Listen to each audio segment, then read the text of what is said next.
Welcome everyone to the Mitzi Tastemaker panel.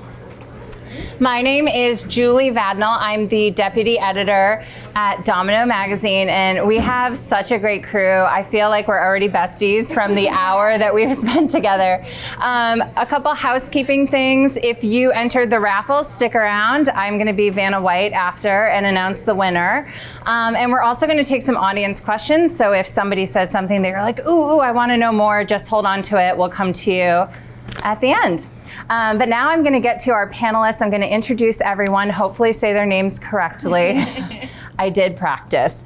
And now you're all out of order in my notes. We're going to start here with Anthony D'Argenzio. Yes, clap it up. Yeah, we should be clapping for everyone.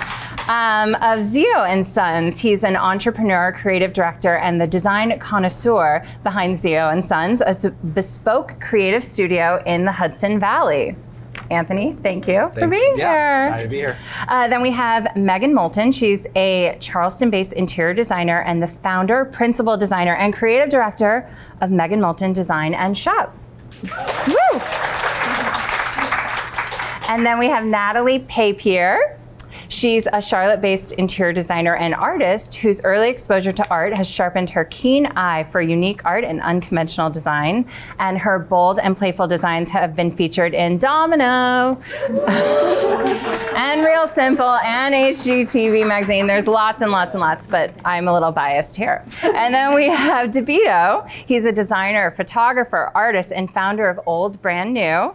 His creative use of color, I'm not done, sorry, maximal eclectic mix of sculpture and vintage pieces and accessible dab it yourself? Yes, dab it yourself, DIY. Approach to design has earned him features in Elle Decor and a cover on Better Homes and Gardens. Welcome. And as you may know, they each have their own line. Natalie's is upcoming that you can check out here today, walk around, check it out. I want to ask you each about your backgrounds because you all have very different backgrounds, and I think it will be inspiring for everyone to hear where you came from and how you ended up here. So we can go down the line or we can start at the end, however you want to do it. DeVito, you go first. Sure. My background is in printmaking and graphic design. That's how I started in college. But the funny thing is I've always been really obsessed with spatial floor plan as a kid. Like even in middle school, I was like taking furniture apart and putting it together and figuring out a new layout. But I never imagined that could be a career. Because it's like, who moves your furniture around and thinks that's a career? You know, it's like sleeping. Like, oh, is sleeping a career? Well, maybe it is. But fast forward, like after college in 2010, I started blogging, and I started blogging about interiors. I got my first apartment, decorating on a budget, and just documenting my like thrifting adventures and decorating. And slowly but surely, that's how I grew my platform. And now I'm doing what I love, like interiors. Natalie, what about you? I think my love for interiors started at a pretty early age. My dad was a carpenter and we lived in a big Victorian, and I watched him restore the character of this old home like with his hands. But my background is in art, so seeing this love of home and art and how you can make something old and new again felt very special to me. But it wasn't until after I was married with kids and we had moved from Chicago to the suburbs and our own big Victorian, and it became kind of my own new canvas, and it kind of never stopped. Megan? Gosh, I'll start with, I worked in medical sales for 12 years, and I started my business at 35. It was after I purchased my first home, and I started designing it and sharing it on social media. Soon friends, and then friends of friends, and then eventually clients started asking me to help them with their homes. And very quickly I realized like I'm doing something that people really like, and I actually love it way more than medical sales. Like it was my Shocking. passion. Yeah. And so after 6 months, I quit my job and I started my business on January 1st of 2018. And since then, that same year, I met my husband and we had 2 daughters back to back during COVID. And we grew our business together. And now we have a interior design business in Charleston. We have a brick and mortar retail store there. And then we also have an online shop. So it's been an amazing, incredible experience. And, you know, I still to this day, can't believe that this is my job. I feel so lucky and so blessed to be able to do what I truly love every day. So yeah, that's my story. Anthony, you're up. Hi everyone, I'm Anthony D'Argenzio. I started Zio & Sons in New York City more as a stylist and creative director, working for mostly brands as a B2B service. So with magazines when they had budgets and were more profitable, doing Ouch. sorry. Catalogs and art directing. So I really started as a stylist, and I've always loved visuals and composition and creating things, and that kind of evolved into more of a lifestyle brand and started working in home decor and designing products. And now I have a line of lighting with Mitzi, a tile line with clay, wall coverings, working on outdoor furniture, and I just love design, and I think there's no really limits to it. But aside from design, I'm also run a real estate company called This Old Hudson, where I was able to take my design and create spaces through real estate and Airbnbs. So and I'm based in the Hudson Valley in upstate New York, and you could all come and visit me and stay in one of my Airbnbs and see my products in real life. So it's an open invitation. And I think design has no limits, and it's really about a perspective and what you want to make of it. So to clarify, did any of you go to design school?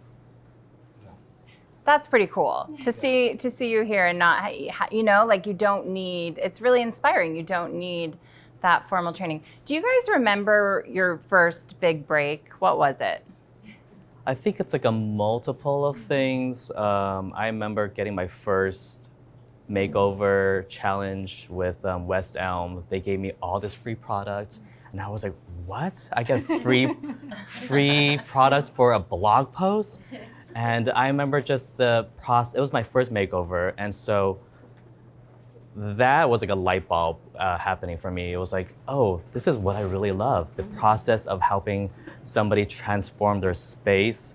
And I've never done that for somebody before, and realizing, oh my God, just creating this safe space that's conducive to your well-being and that's, special and unique, that it's celebrating yourself. It's wow, yeah. I love this. This is what I want to do for the rest of my life. So, yeah. I think for me, it's kind of the same. It's just that series of people who start noticing you. For me, I think it's just something I was doing as a hobby, and then having the features in something like Design Sponge, and then Apartment Therapy, and then magazines. It all felt surreal. I'm here. Somebody is noticing my work, and it made me feel what I was doing was on the right path, or, seen. Was there a particular person that you got the follow from that you were life made, I'm done? I just said this recently to my husband who's over there. I'm in the middle of writing my book, and my writer connected with Emily Henderson, which I think she was my hugest influence from early on, and she's contributing to the book. And I felt this is so full circle to me. I don't even know. I'm just so grateful to have come to where I was and never thought that was an actual possibility. That's so cool. When I first started, I said yes to anything and everything. It could be just I need help restyling my entryway. I'm okay, yeah, I can do that. And we're $200. I just did anything and everything I could to get content and to keep putting that out there and hopefully get more clients. But my first, I guess, big break was when a client actually hired us to do her new construction home in Charleston on the water. It was like all white, all shiplap, the wood beams running across the ceiling. And it was that open concept, kitchen, living, dining, indoor, outdoor living with the big doors going outside. And we did all the furnishings in those main spaces and in the outdoor. And she had like a minuscule budget, tiny. But I was like, I know we have to do an amazing job on this project because this is like our big opportunity. Like what the content we're going to get from this to show people like what we're capable of. I know this is going to be a game changer for our business. And so we made it work. We made her budget work, and we did a beautiful design that really highlighted like our modern coastal look that we're so known for, and really like put us on the map, I think, in Charleston.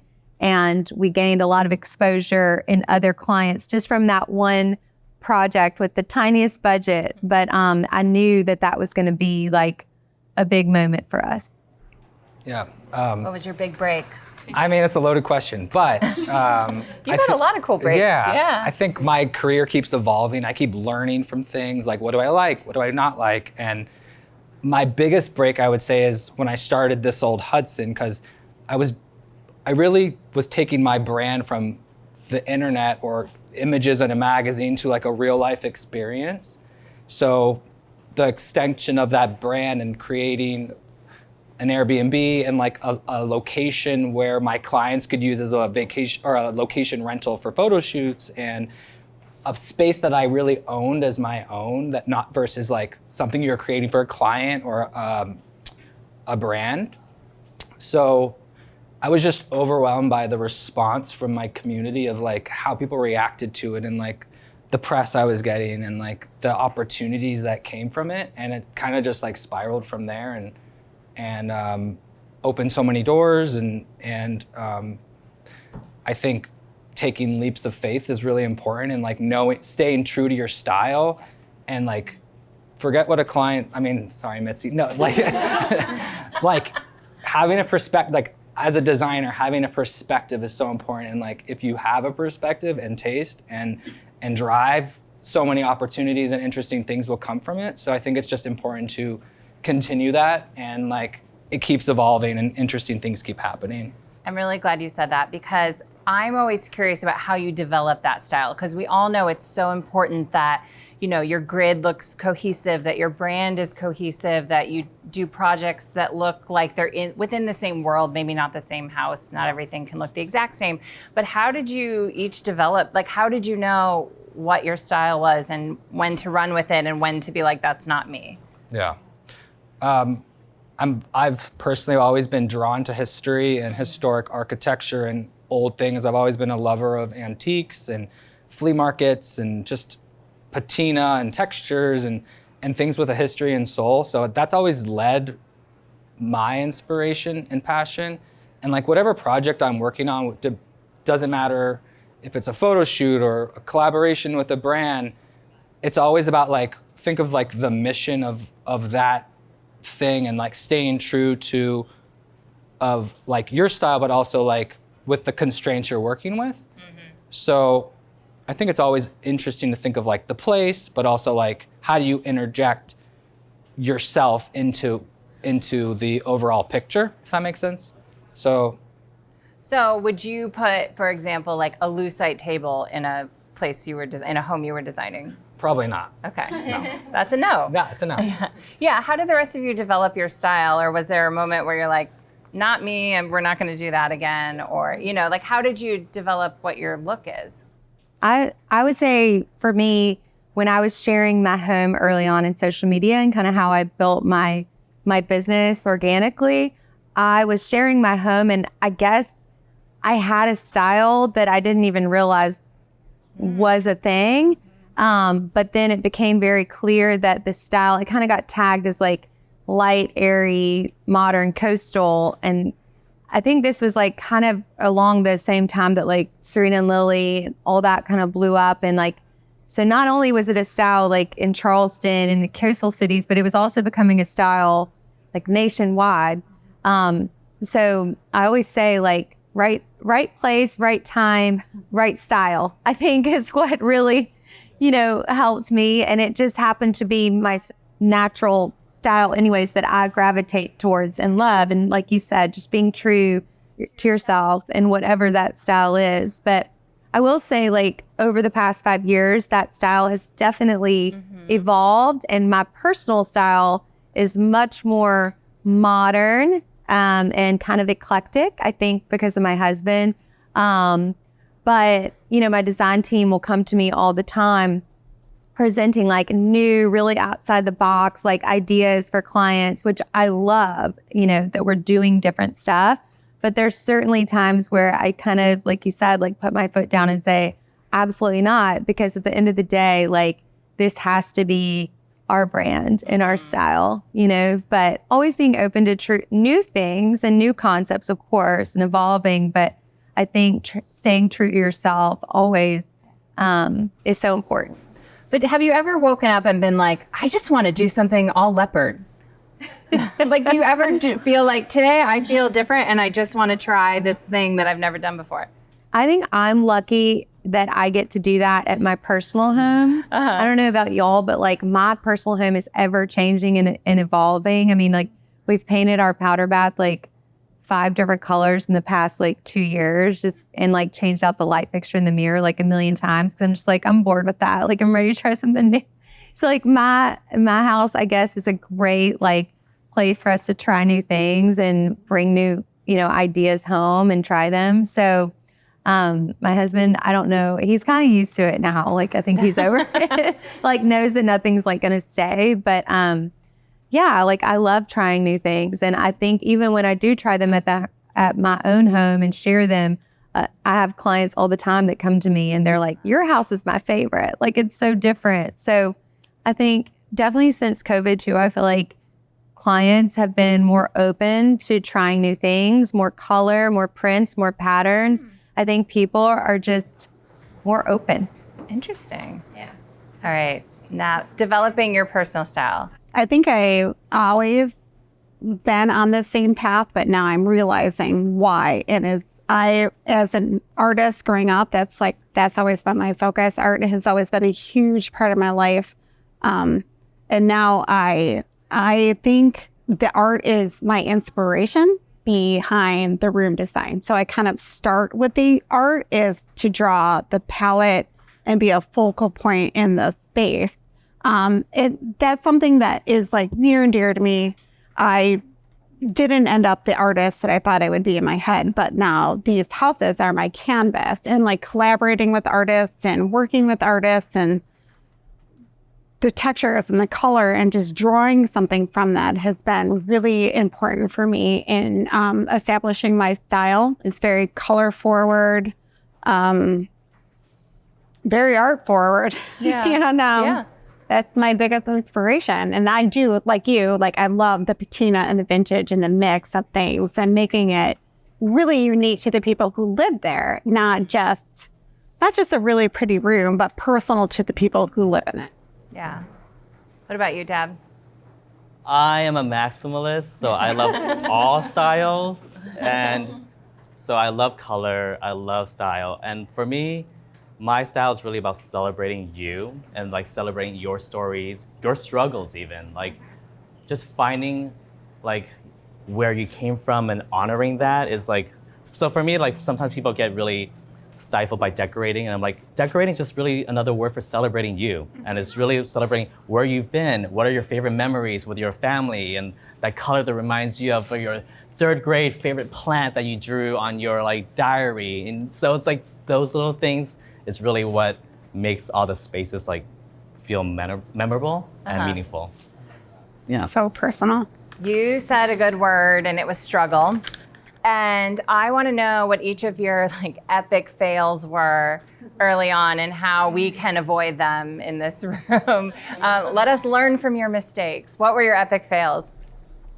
I don't know. For me personally, it was like a series of small fails, like not feeling like I was like the business grew before I grew to know how to run a business. So it was like constantly backtracking and being like, am I charging enough? Am I doing this right? Am I running this show correctly? Like I just felt a little lost. And I think that lack of confidence affected my personal growth and my business growth into being somebody I could have been sooner if I had that confidence.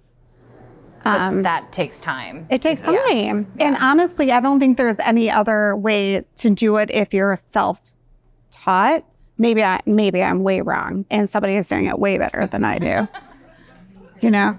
I feel Are you. you? No, I feel you. No, I feel you. No, it's figuring it out, because being like a creative, especially starting on your own, is something that you didn't go to design school for, Right. and not having, and even just being artists, it's such a really abstract career, and figuring out your rates and figuring out how much you're worth and your time, and especially doing it all on your own is so hard. And so navigating around that, but also just finding friends and like bouncing ideas off of each other. It's like, oh, how much are you getting charged? Being really transparent. Like, I love to talk about money. Like, hey, this is how much I made. This is how much I'm getting offered. What are you do? What's the standard rate here? And so I think that helps eliminate some of the struggle in finding that. But my biggest fail is like, I'm still learning. Every project, there's always a fail. Like, and every renovation project, like my first one was like working with cement tiles back in like 2015, when it was like, cement tiles was like the rage. It was starting to pop on the scene, and I didn't realize like you had to Seal them. And Should have talked to Anthony. Yeah. It cost me we had to and I talked to my contractors too, and so they were like, yeah, we did it, and ended up being like this. It was black, and then it ended up being white. So you're like, ooh, why are these black tiles now white? And so it was like all the fogging from the grout. So, but now I know. I'm like, seal them or don't work with cement tiles ever again. You lived and you learned. Yes. Anyone else epic fail? Yeah, go ahead. Well, I've never failed. Just kidding. Exactly. He has nothing to say. I would say, like, not one is like sticking out in my mind specifically, but I would just say, like, in general, being in the design business, like, there's so many things that are outside of our control. So, like, your product is moving through like lots of people's hands, on boats, on trucks, on cars, like. So many things happen along the way from the time that you present that product to a client to when it actually gets installed in their home. And so things go wrong all the time. And I guess what I learned with that, I mean, I just had one happen a couple days ago. The vendor sent the wrong amount of wallpaper, and the installer installed about half of it and then realized she didn't have enough paper. And then we reached out to the vendor, and it's back ordered till September. So, that's normal. Yeah. I mean, that's what comes with the territory. And so we're going to take it down and put up a different paper. But, I think what I've learned is like, just be very open, honest, and transparent with your clients. Like, that is the only way. And just, I had a client's bed fall off the container ship one time that we waited 6 months for, and literally I had to call her and be like, you're not gonna believe this, but like the container fell off the ship. So either we can wait like another 6 months for your bed, or we could source a new bed. So like, it's hard, but like just being upfront and honest, and like not letting it affect you like personally and taking it home. That took me a long time to get through, because like there would be nights where like I couldn't sleep, like it was so upsetting because you take it so personal. But I find that when you establish that trust and that relationship with your clients and just tell them the truth, like they're so grateful and so thankful, and I feel like it always works out in the end. I also think sometimes like those errors make better design. Like there's like happy accidents. Your force of habit. Yeah, you're like, oh, let me figure out another way Yeah. and figure, like, so sometimes trusting the process, and the process is the beautiful, magical part. Like Yeah. I'm always hoping for happy accidents. Sometimes I'm like, maybe I just want to fuck up, so I can find a better design sometimes. Because I'm like, this is too safe. Maybe there's a better way, you know what I mean? So I always feel slightly nauseous until you find that solution. I thrive. I love it. And then when the client loves it, and you're like, this was the best accident ever. Yeah. No, I agree. What's your fail? Yeah, You I must feel like have my one. career has been like little failures all the whole way, but what I've learned is those failures make you stronger as a creative or entrepreneur. And each failure, you say to yourself, well, I'm not making that mistake again. And you learn from all those things and you become better, and you say, like, the two things I would say is, like, time is your most valuable asset, and know when to say no. And if you know those two things, people are gonna know your worth, and you're gonna be able to have a much more successful career, and you're gonna be spending the time the way you should be spending your time. So, like, really analyzing situations and knowing, is this right? If you get that feeling, you just know it, like, I should be saying no, but you say yes, say no. That's all. Also, is there a real thing as like a design emergency? Like, this is like design. It's supposed to be fun. If you can't take it as like a joyful, fun thing and you're taking it oh so seriously, for me, it kind of just sucks away the joy of it. Yeah, good point.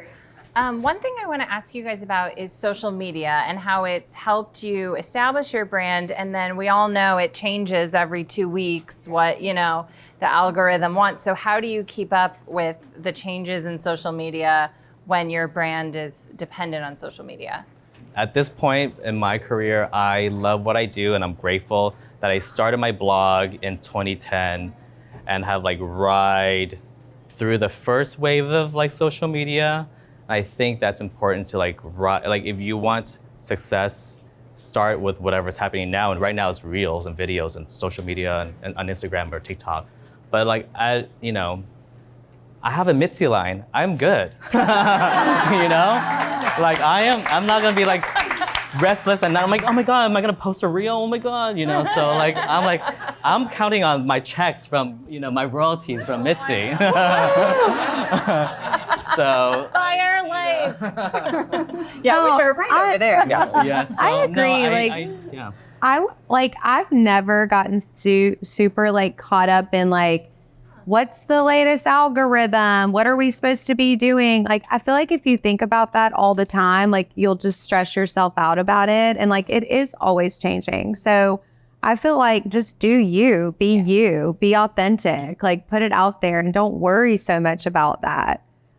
People will find you, if they like what you're doing. So I would just say I had to give up my social media. We have someone who manages our social media in-house. I'm still super involved in it because it does feel so personal. But if I could go back and do it again myself, I totally would. I mean, it was just me filming myself everywhere I was going, hey, I'm at Mitzi and I'm so happy to be here. It just felt so real, and I kind of miss that about it. And that just comes with, growth and just having a lot bigger team and things going on. So needing someone to manage that. But I would say just putting yourself out there, being authentic to yourself, not taking it too seriously, but also using it to make connections. I think social media has been this amazing free marketing tool. Well, it was, but to make connections with other people. I would say pretty much all the connections I've made over the past 5 years are because of Instagram. And that is insane. I'm so thankful for it as well. So use it to make those connections and reach out to people and learn from each other too. Yeah. The connections really are everything, from friendships to brand connections to just inspiration. Instagram has single-handedly boosted my career from the get-go.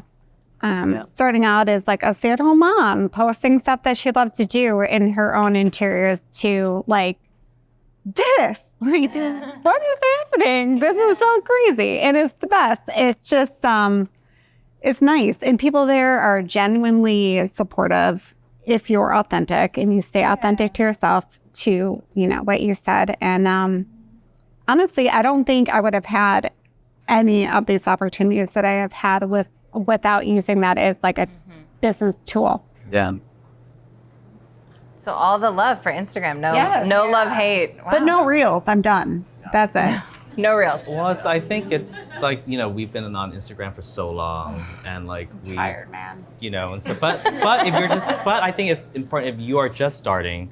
I think it is really important to really post and share and get on the reels and get on like whatever's, that's the trend. And so I think that's really important to really ride that and like really promote yourself through videos. That's the only way to like penetrate the market is through videos right now. And I've seen people grown exponentially, even way surpass me within like 6 months. I know. And it's like, wow, that's what you do.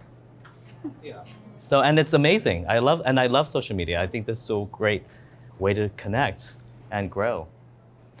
Yeah, I mean, I think social media could be like, especially as a designer, feel very overwhelming. Like the end of the day, you have to be posting. You're like, you're in front of the computer, and then you're like, oh, I should be posting and like putting out your art in the world.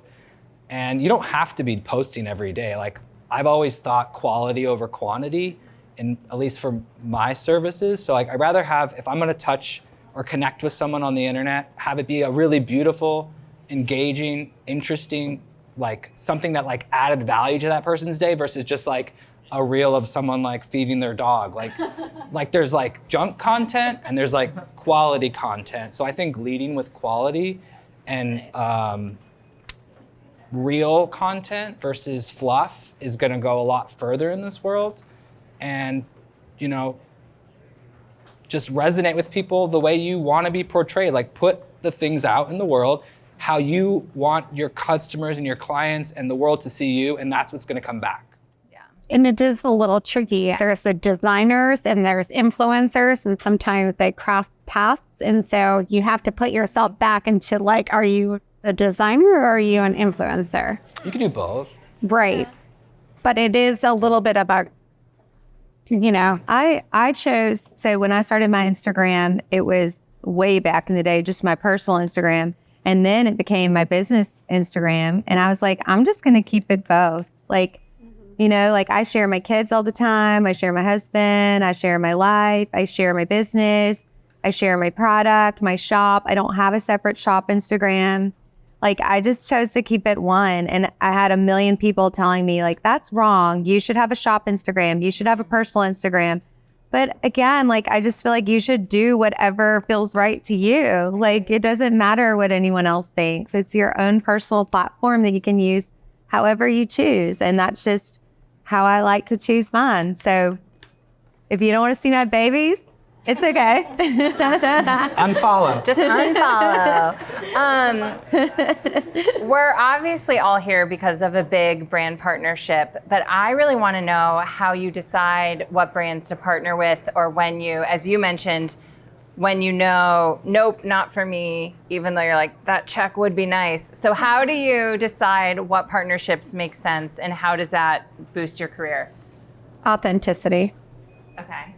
For first and foremost, like, does this make sense? Was this something I would actually tell people to buy, do, you know, be part of? Or otherwise it doesn't. You're just cashing in a check.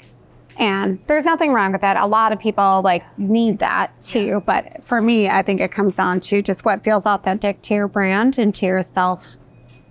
Do you think people can tell? Yeah. Yeah.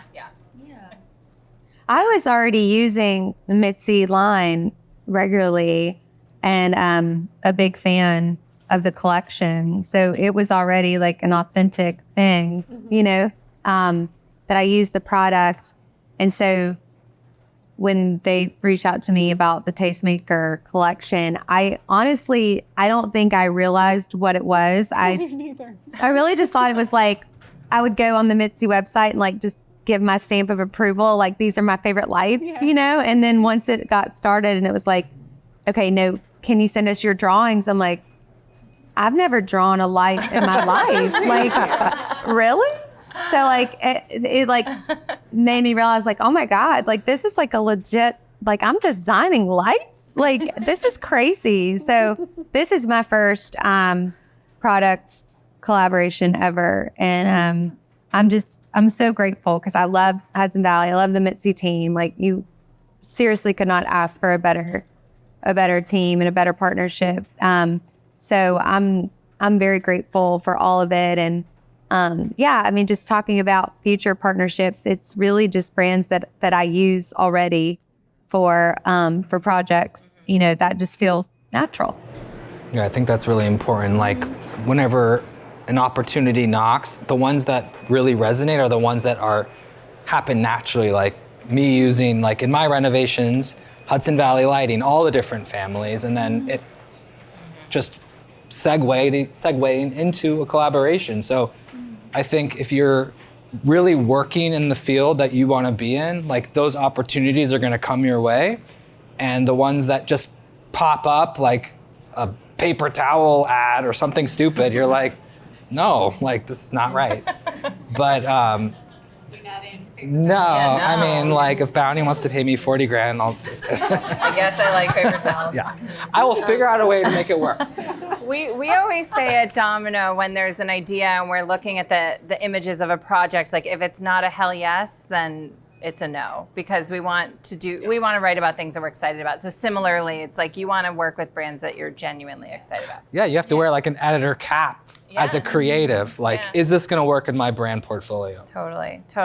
Okay, guys, we're getting near time and we still have to play oh yes or oh no. So I'm going to this rapid fire shout out whatever you feel in that moment, but I'm going to give you one thing, and you have to say oh yes or oh no. So the first one is monochromatic rooms. Oh yeah. Yes. Oh. Yes. Am I the only one who said no? You're out. You said no? Oh, okay. Anyway. I want a monochromatic house so bad. Like, I keep telling my husband this. If our whole house could be white, I'd be like so happy. But textury. Yeah, super textured. Yeah. All right. This is rapid fire, guys. Oh, yellow, no? You don't want the Controversial topic at a Mitzi panel, overhead lighting. Yeah. Oh yes. Yes. Okay. With dimmers. With dimmers. Great. Oh yes or oh no, e-design. Yes. Yes. Okay. Yes. Oh yes or oh no, color of the year announcements. Yes. No. Wait, Megan, what did you say? I like it. Yeah, we should. Who's no in the audience? Everyone's a no. Thank you. Why? Because all colors all the time. Like, why? You just. Because then it's just trendy and everybody's doing it. Okay. And I don't mind. I like trends. Okay. I like just people. Sometimes people need direction, and like there are people who are so afraid of color, and they're like, "Oh, I guess I should try yellow." The color, you know, like they're but like. then they get stuck on it. But why is it That's always okay. like a seafoam They could be mess stuck or on yellow something all stupid? year. No, I'm with you. It's usually something I don't love. Okay. Oh yes, yeah. There's over cocktails later. TVs that display artwork. Excuse me. Yes. Yes. Oh yeah. Okay. Yes. Oh yes or no? Organizing your books by color. No. I'm okay with that. Natalie's a hard I'm a no. yes man. How do you find your book if it's by color? You are a yes. If it's your favorite book, you'll remember. All right. Maximalism. Oh, yes. No. Excuse me? I'm glad you guys are seated apart. I like collecting. I'm vintage minimalism. Curated maximum. All right. Plug-in sconces. So that. Yes. Okay. Yes. Obviously. Curved sofas. No. No. You're over it? I like symmetric structure. Oh, you would hate my apartment. Okay. You were never invited over. Okay. Squiggle everything. Yes. I like squiggle. Maybe. You have a over it. squiggle lamp. I said maybe. I do like your squiggle stuff. Yeah. That's not against you. That's a timeless I shade. know. I was It going is. to say. Okay. Last one. Millennial pink. Yeah. Yes. Yes. I I like pink. like pink. Yeah. It's not really millennial. It's I timeless. just don't. Yeah, I now just it's- like Yeah, like the word millennial. Yeah. Pink is just so weird. Draw millennial, timeless pink. I'll pretend to be a pink. millennial. I love pink. I'm millennial as well. Same. Okay, we're gonna open it up to the audience. If you have a question, just raise your hand. Bring And- them. Come on. Don't be shy. I see You one have over the here. opportunity to ask these. Oh yeah. Oh, do you want me? Oh, we got one We right have over a here. microphone. Yay! Over here. Okay, so I know everyone starts with imposter syndrome, but do you all still have it? Yes. Me. I do. Do you? Sorry. I'll repeat it. Do you have imposter syndrome? Is that the question? Still, yes. Still. Everyone starts with it. Absolutely. Still have it. I don't. I mean, I struggled with that, I think, in the beginning, because like some people on social media are not so nice, and will say things to you that are shocking, like you copied so-and-so's design or, whatever. And that's hurtful, I think it's okay to use other designers and artists and makers for your inspiration. I mean, that's what it's there for, right? So like, it's not copycat, it's inspo. So yeah, I took it really hurtful in the beginning. And then I think as I became more confident in myself, I moved past that, and it doesn't bother me anymore. Good for you. Give me what you're Yeah. doing.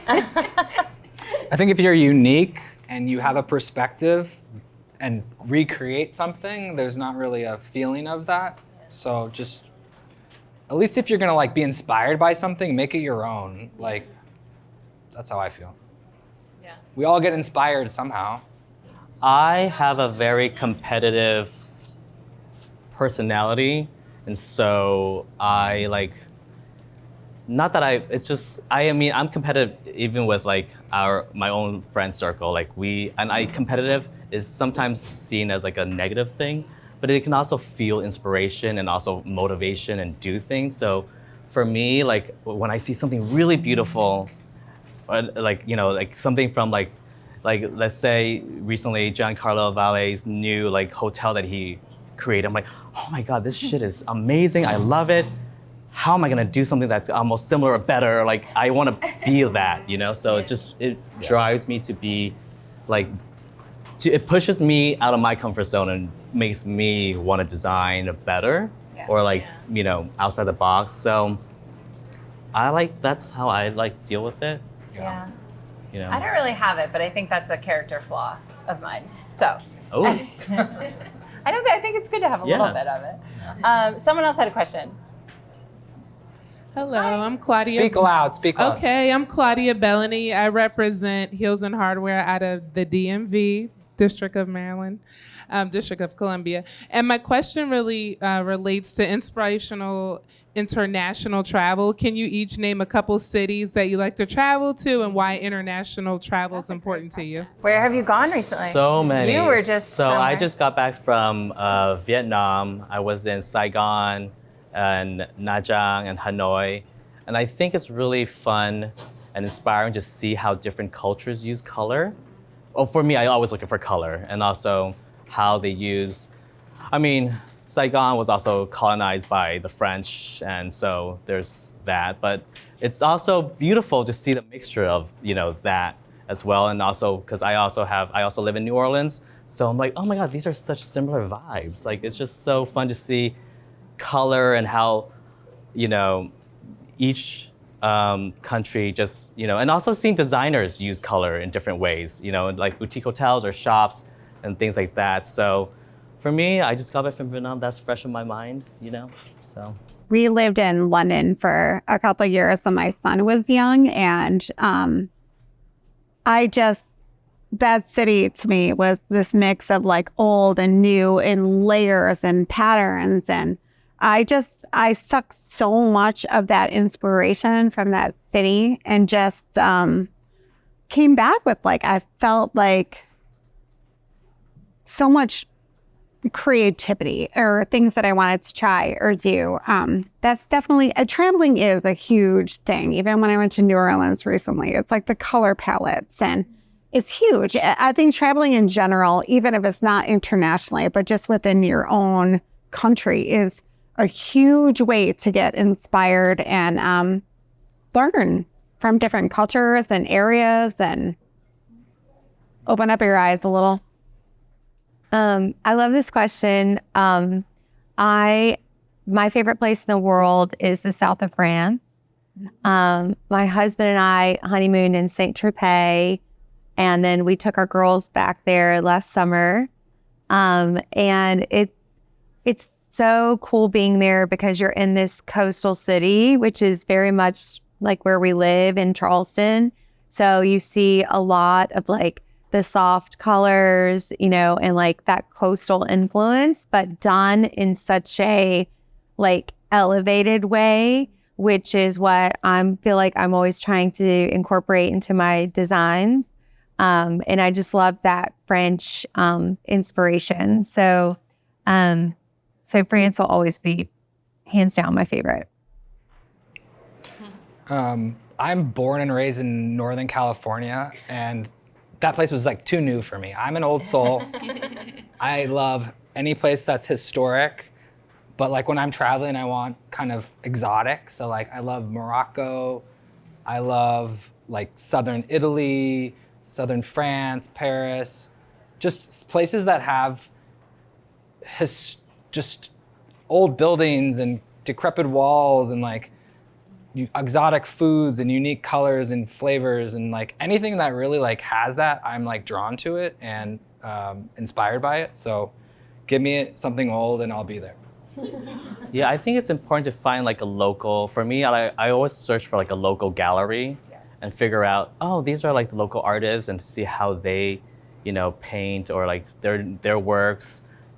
Another thing I like to do when I travel is like I get haircuts everywhere I go. Oh, really? You're brave. That's brave. And then I know it's easy for me because it's short hair, there's not much. But like you get to talk to somebody and ask them where their favorite spots are, because they're doing your hair and you're like, where's your favorite restaurant? What's your favorite gallery? What's your favorite bar? And like, there's like a fun way of like learning a culture that way. That's cool. I just got mine in Vietnam.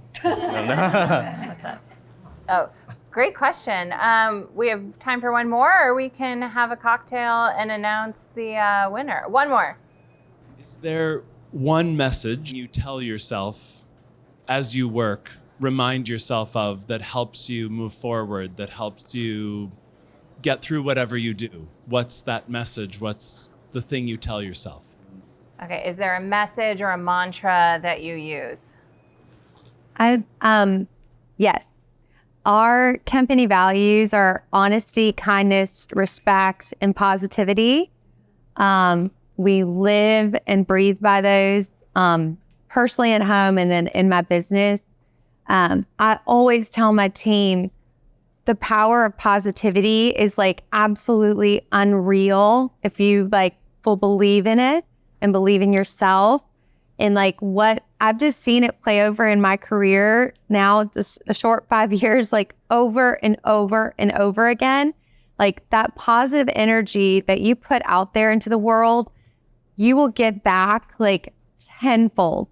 It's just so true. So, you know, exude it in everything that you do with your customers, with your clients, with your vendors, and it'll come back. So that would be my message of positivity.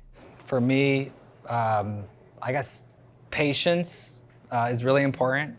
And like good things, there's always going to be a next best thing. So don't think like if an opportunity comes your way that it's not going to happen again. So like just continue working hard, and being patient is really important to understand as a creative, because you're always chasing that next big job or that next exciting career move or stride of a thing you're trying to hit. But just remember, like, it's not the next best. There's gonna be more, and there's always things. So just be patient and be resilient, and like keep following your passion, and good things will come.